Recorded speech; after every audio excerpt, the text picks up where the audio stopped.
আসসালামু আলাইকুম, সবাই কেমন আছেন? আশা করি সবাই ভালো আছেন। আসলে আপনাদের কাছে সবসময় আসতে মন চায়। আসলে দেশের যে পরিস্থিতি, কথা না বললে নিজেকে আবদ্ধ করে রাখা খুবই কষ্টকর। তাই বারবার আপনাদের কাছে আসি। আপনারাও আশা করি আমার অনেক সাপোর্ট দিতেছেন, অনেক ভালোবাসা দিতেছেন। তাই জন্য আপনাদের কাছে সবসময় কথা বলার জন্য আসি।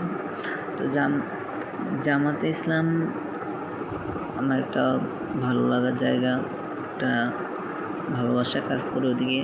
কারণ ওদের ভালো কাজকর্ম, কথাবার্তা, তারপর আমি যতবারই ওদের মিটিংয়ে গেছি, ওদের প্রোগ্রামে গেছি, সবসময় নামাজের কথা, নামাজ পড়বা, ভালো কাজ করবা, নিজ উদ্যোগে ভালো কাজ করবা, মসজিদে বসে হাদিস পড়বা, কোরআন শরীফ পড়বা। কোরআন শরীফ আমরা অনেকেই কোরআন শরীফ পড়তেই পারি, কিন্তু কোরআনের অর্থ যখন তুমি না বুঝবা তখন তোমার কোরআন সওয়াব হতে পারে, এটা ঠিক, কিন্তু তুমি তো অর্থটা বুঝলা না।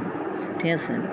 তো এই যে আবু তাহা আদনানে একবার এটা নিয়ে কথা বলে অনেক সমালোচনা হয়েছে যে কোরআন শরীফ পড়লেই হবে না, অর্থ বুঝতে হবে।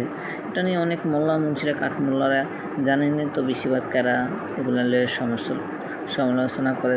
এটা তো আপনারা সবাই অবগত। কিছু নামদারি আলেম যারা এই আওয়ামী লীগ আসলে আওয়ামী লীগের পাওয়ারটাই, এখন আবার বিএনপির পাওয়ারটা আছে।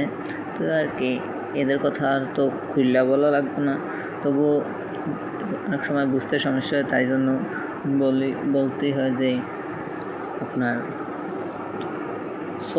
আমি বলি সর্মরোগীগুলো, ঠিক আছে, ওরা কোনো জীবনে একটা সিট এই প্রথমবার পাইলেও দেখলাম, আমরা তো আসলেও নয় ওই 143টা সিটে আমরা এই গ্রেড। এই কথাটা ভাই আমার মনে উঠলে এত আসলে কী বলবো আর। তো এই চর্মরোগের কথা না বললাম আর কি। তো ওরা শিখতে হবে কোরআন হাদিস পড়বেন।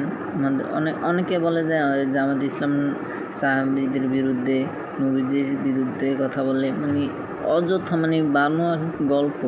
ঠিক আছে? এই বানোয়াট গল্প দিয়ে মানুষের মন ভোলাতে পারবে না। ঠিক আছে?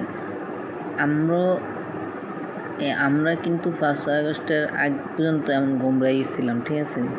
জামাতে ইসলাম যে এত একটা সুন্দর একটা